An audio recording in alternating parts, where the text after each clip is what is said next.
What's going on, guys? Welcome back to the channel. Sitting here in St. Louis, Missouri at the Arch.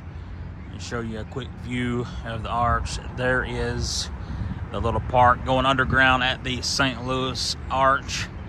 But I wanted to come on here and show you guys. There's the baby sleeping, and there is the park with all of buildings and people. But sitting here at the St. Louis Arch, just wanted to come on here and I'm going to show you my EDC that I'm packing today.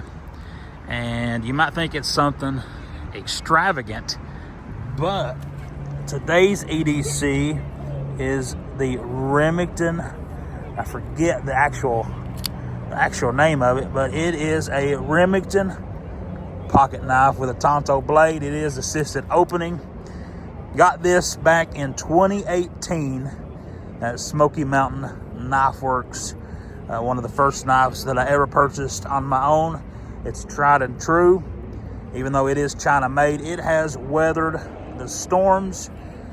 Been with me ever since. Been an awesome knife. But just wanted to update you guys on the EDC that I'm using today, guys, and show you the St. Louis Arch. Hope you guys have a blessed day. We'll catch you guys on the next one.